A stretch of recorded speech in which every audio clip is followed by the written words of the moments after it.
I don't think it's an exaggeration to say that the people who started KPFA wanted to save the world. They've been brought together by a charismatic pacifist named Lewis Hill, who'd spent most of World War II trying to figure out a way to end war. There was an enormous urgency in their minds to the creation of the Pacifica Foundation, because they believed that the world had gotten to the point. There are a number of people who are going to be speaking on not just my issue, but a lot of different issues at KPFA. A lot of them that pertain to my case, but also that are outside of my case that pertain to the overall structural issues of what's going on at the radio station and how the radio station is not exactly what it's portraying itself to be on the air.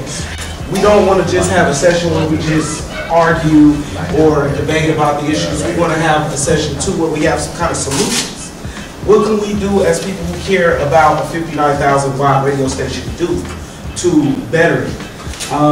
It's not about destroying it, because we realize that KPFA is a very important vehicle for people's struggles in the area, and it has historically been that since, what, the 40s.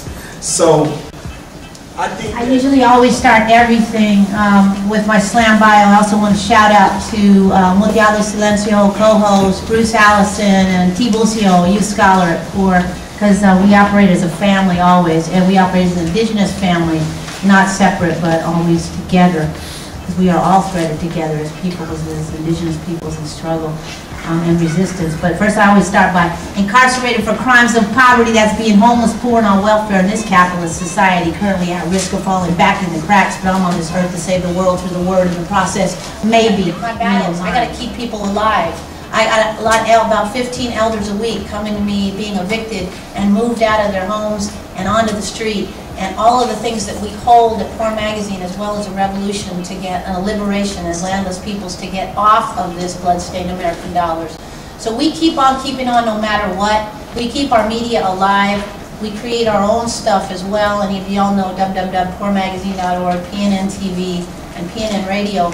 But we also make media to survive, and we desperately need that KPFA access. And right now, we're shut out. You know, the 15-minute slot when we get it, that's all we get. So that's my piece. I also say JR needs to be on the radio. He's a real black media voice. He says stuff they don't want to hear. Hey, let's be real. He told some truth that nobody wanted to hear. And how do you tell truth within a plantation to the plantation owners, right? I don't know.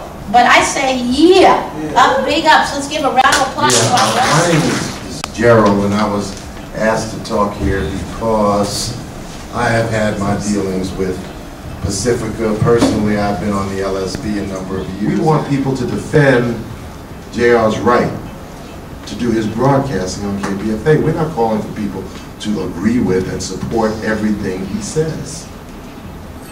One ought not to have to say that, but unfortunately, I know from my experience, it is very necessary. Now, there's also the problem now of this double standard, because there is a double standard going on, and that is, we see the way they're dealing with JR. So let's be clear about this. Why am I?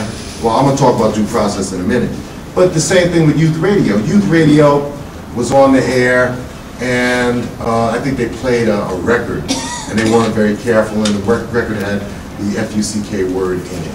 Okay. They put the kids off the air. Boom, done. Now, I understand there is a serious problem. You can be fined for allowing foul language on the radio. Well, but just recently, on a program called Against the Grain, Miss Sasha Lilly had a guest that repeatedly, not once, but repeatedly used that term on the air, live. One would think she'd say, hold on, we need to take a little break. Hey, check this out. Just do something. No, this went on and on. And to tell you the truth, it is a threat to the station. The station could be fined or taken off the air behind this, if they want to. What happened with Miss Sasha Lilly? All told, nothing. But then we see this. So clearly, folks, this is not a conspiracy theory that Gerald is pushing. Clearly, this is political at its root. And we need to find out more. Okay, so my name is Tracy Rosenberg, and I am here in a really unfamiliar position. In my usual life, I direct a nonprofit that tries to make a ruckus about having a media system that's... So you wonder when you have, you know, a chunk of something that's basically controlled by the people, how do you get to a place where the people can't actually participate in the people's media? Because that's sort of what we're looking at here. We're looking at a situation where there's a battle for control. I mean, that's what it comes down to. And there's a battle for control that is essentially between the way all battles for control go. I'm the insider, you're the outsider, right? That's always how it is.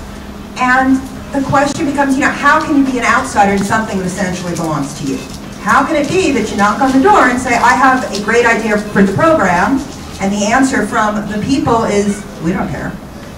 Because that's really what we're kind of looking at KPFA, and we're looking at, what do you mean you don't care? I want to figure out how to participate in this, you know, given that there's limited space, limited time, and everybody has to share and all that stuff. And it feels, and I say this literally and from my own experience, like you have to take a battering ram and put it under your arm and run at top speed and knock the window out, basically to participate in a community media organization. And some people do, and you're looking at some of the people that have been walking around with that battering ram bunking, and okay, so you get in and you get an hour, but there's an insider thing and there's an outsider thing. And what we're kind of looking at is all of that playing out. And it can't be that way. And it can't be that way for the reasons that Gerald kind of laid out, I think in a really important way, which is the history that we're told is a bunch of crap. The experience, so the situation that we're fighting, as it were, is eminently changeable.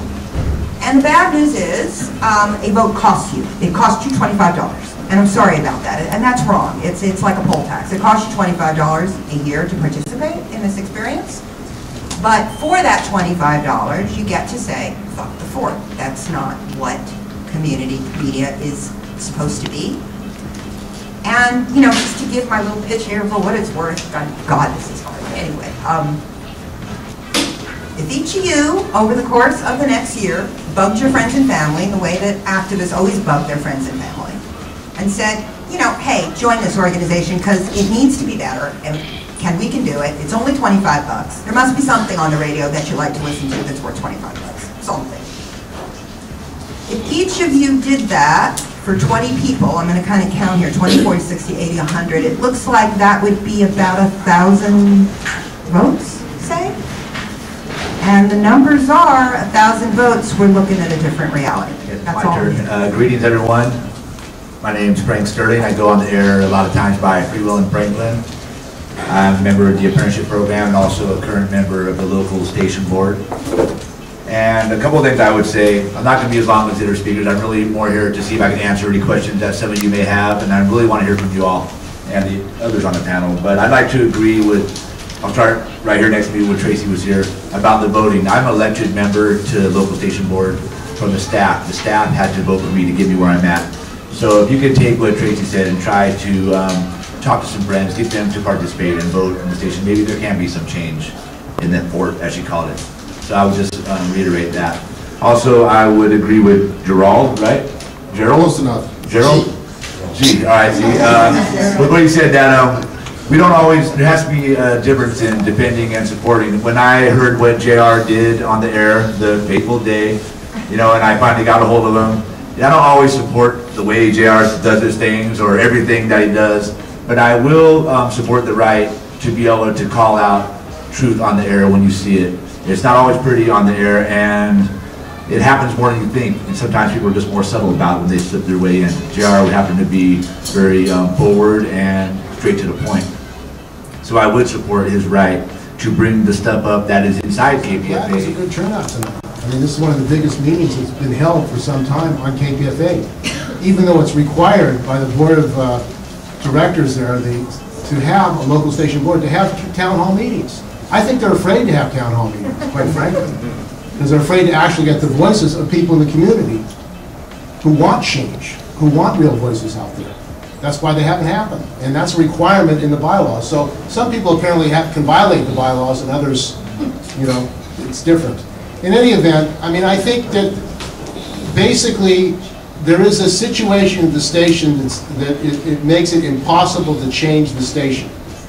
And that clearly was the effort of the capitalists to basically destroy KPFA with Pat Scott and to commercialize it and sell it off. And that's what people want to do. They want to sell this off. And I think that the mass opposition that developed was important. But following that rebellion or the opposition to the takeover, the same people who went along with the corporatization of KPFA were in charge of KPFA. That's really what happened. The people who kept their mouths shut and didn't fight the corporate attacks on KPFA were the ones that kept in power at KPFA. And what happened was you have a very reactionary situation, which makes me sick. What happened in Niagara Foster was an example of what happened. Where a black programmer, a volunteer programmer, is beaten and attacked by the police, and you have the professional, quote-unquote professional staff supporting that, justifying that. And there's never been an apology at KPFA for what happened to Niagara Foster, who had a child, who needs child care. There should be child care for some of the people who come in who need child care, working class people. There's not an interest in that, unfortunately, with the professional paid staff. And I'm a member of the CWA, another chapter, but in fact, that is what's going on. They have special rights. In fact, one of the things that's going on now, and that's justified what happened, is the CWA is going to sue the station, go through the grievance procedure and sue the station. So that's what we have to respond to. That's why we have to remove them. That's the argument. Well, you know, does that mean that people who have money to sue the station are going to get what they want? That kind of is what is being put out at the station. But basically, you go to that station, the atmosphere in the station, it's a hostile working class atmosphere. New people are treated as enemies. Community people are treated as a threat. How can you have a healthy environment where you bring in new people to a station, where people who are the paid staff, they look at you as a threat to you? You're going to take your job away. You take your job away. That's how they look at new people. And that's called a community radio station.